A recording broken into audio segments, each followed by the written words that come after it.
Pregnancy के दौरान जब बॉडी में छोटे छोटे चेंजेस आने शुरू होते हैं, थोड़े थोड़े सिम्टम्स आने शुरू होते हैं, अलग अलग लेडी को अलग अलग सिम्टम्स आते हैं, तो कई बार कंफ्यूजन होता है कि कौन सा सिम्टम नॉर्मल है, कौन सा नहीं है। इस पे मैं कई बार वीडियो बना चुकी हूँ कि ये नॉर्मल होते हैं, ये थोड़े एक्स्ट्रा सिम्टम्स होते हैं जिसके लिए आपको डॉक्टर को दिखाना है। आज हम बात करेंगे इस वीडियो में इचिंग यानी कि खुजली की। तो बॉडी में अगर खुजली आ रही है तो क्या ये नॉर्मल है या ये बच्चे के लिए अनसेफ है, इसके बारे में आज हम डिस्कस करेंगे। मैं हूँ doctor Sonal Parihar, trained gynaecologist from BHU Varanasi and London. मैं डेली पेशेंट्स देख रही हूँ पिछले 26 साल से।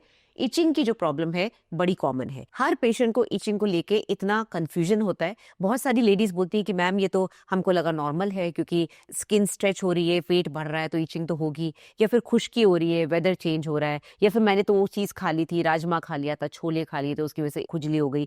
तो डेफिनेटली खुजली बहुत कॉमन है। हर खुजली को लेके टेंशन भी नहीं करनी है, बट कभी कभी ये ऐसी खुजली खतरनाक हो सकती है जो बच्चे को नुकसान पहुंचा सकती है। इचिंग कितनी भी खतरनाक ना हो, आपको बेसिकली बहुत ज़्यादा अपने नाखून यूज़ करके उसको नहीं करना है, खुजली नहीं करनी है, क्योंकि ऐसे में आप इतने गंदे निशान अपनी बॉडी पे दे दोगे जो कि कभी नहीं जाएंगे। वैसे ही स्ट्रेच मार्क्स बनते हैं, स्किन स्ट्रेच होती है, अंदर के कोलाजन टिश्यू टूटते हैं। जो बहुत पतली लेडीज होती हैं, अगर 15-20 किलो वेट गेन हो जाए तो उनकी स्किन में इतनी क्षमता नहीं होती कि वो उसको स्ट्रेच कर पाए, तो उनकी स्किन तो फटनी है।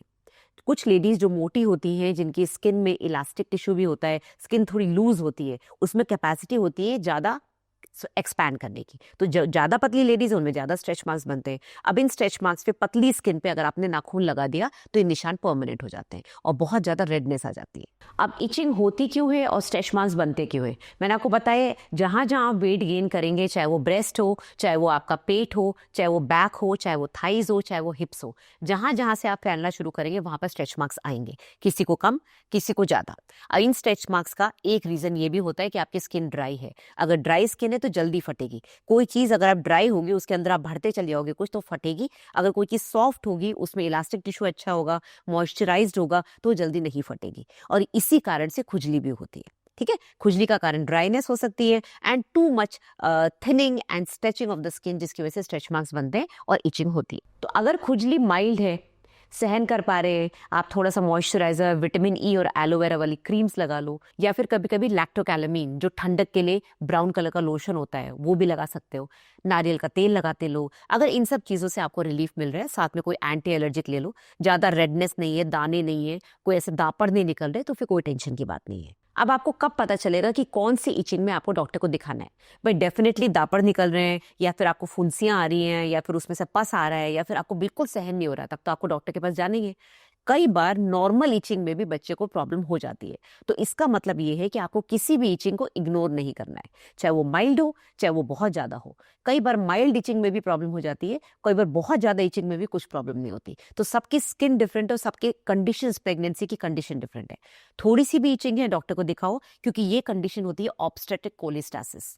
इस कंडीशन के ऊपर मैं 2-3 बार वीडियो बना चुकी हूँ।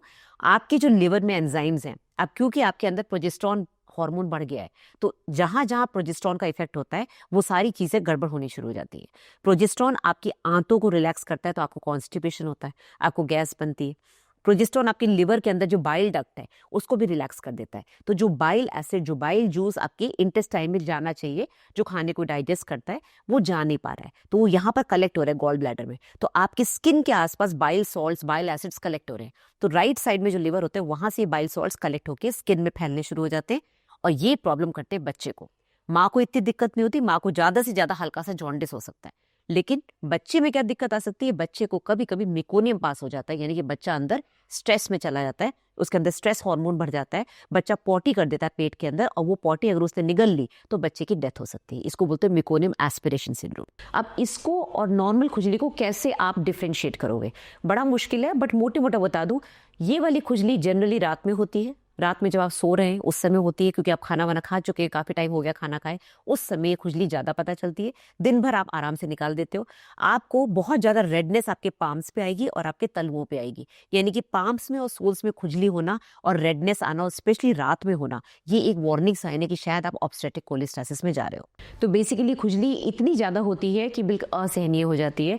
दवाइयाँ हम आपको लिवर की एंजाइम्स देते हैं, जिसको अर्सो डीऑक्सिकोलिक एसिड बोलते हैं, हम आपको एंटी एलर्जिक देते हैं, हम आपको लोकल क्रीम्स लगाने को देते हैं, और बच्चे के लिए कलर डॉपलर बहुत जरूरी है, यानी कि रंगीन सोनोग्राफी, ये देखने के लिए बच्चे की ब्लड सप्लाई में दिक्कत तो नहीं आ रही, क्योंकि बच्चा कई बार अंदर परेशान हो जाता है, स्ट्रेस हार्मोन बढ़ने की वजह से उसमें प्रॉब्लम आ जाती है। साथ में कई बार आपको प्री टर्म लेबर यानी कि टाइम से पहले डिलीवरी के भी चांसेस हो जाते हैं। तो ये वाली इचिंग ध्यान रखिए बिना रैश की होती है, इसमें कोई रैश नहीं दिखेगा। प्रेगनेंसी में रैशेज होना, रेड मार्क्स आना या फिर दापड़ निकलना कॉमन है, इसके बारे में मैं कई बार वीडियो बना चुकी हूँ। स्किन प्रॉब्लम्स ड्यूरिंग प्रेगनेंसी, प्रूराइगो, बहुत तरह की कंडीशंस होती हैं।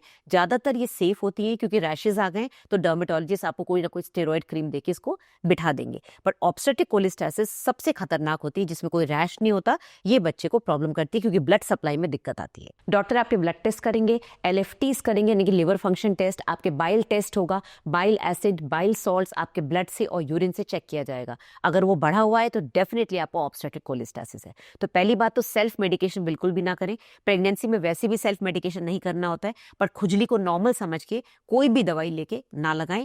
क्रीम भी आप नॉर्मली तो लगा ही सकते हो, बट कुछ कुछ क्रीम्स में विटामिन ए होता है, तो जैसे कि मैंने बताया एक ऐसी खतरनाक विटामिन जो कि बच्चे को खराब कर सकता है, वो है विटामिन ए। तो ना उसको मुंह से लेना है, ना उसको किसी क्रीम के फॉर्म में लेना है। तो सेल्फ मेडिकेशन बिल्कुल नहीं करना, डॉक्टर से जाके चेकअप कराइए, ब्लड टेस्ट कराइए, और जैसे डॉक्टर बुला रहे वैसे वापस आइए। प्रेगनेंसी में हमेशा कोई भी एक्शन लेना है तो फौरन लेना है। अवेयरनेस जरूरी है, इसीलिए वीडियोस आपके काम के होते हैं। आप वीडियोस को ध्यान से सुनिए, ओवर रिएक्ट भी नहीं करना है, बट अंडर रिएक्ट भी नहीं करना है। तो timely diagnosis and timely treatment and doctor के अकॉर्डिंग अगर आप चलेंगे तो कोई भी प्रेगनेंसी में प्रॉब्लम नहीं आएगी। तो वीडियो पसंद आए तो लाइक एंड शेयर करिएगा, मेरे चैनल को सब्सक्राइब करिए। मैं 8 साल से आपके लिए अलग अलग टॉपिक्स पे वीडियोस बनाती आ रही हूँ, और अगर आपको मेरे से डायरेक्ट कंसल्टेशन करना है, डबल ओपिनियन लेनी है, या फिर प्रिस्क्रिप्शन लेना है, video call, voice call, India में, इंडिया से बाहर, आपके पास 2 ऑप्शन है। या तो आप इस नंबर पे व्हाट्सएप करें और मेरी सेक्रेटरी आपको जवाब दे देगी, कॉल ना करें, व्हाट्सएप करें, या फिर आप मेरी वेबसाइट पे जाके पेमेंट करके उसका स्क्रीनशॉट आप इस नंबर पे भेज दें, तो आपको 2 दिन के अंदर, 48 आवर्स के अंदर अपॉइंटमेंट मिल जाएगा।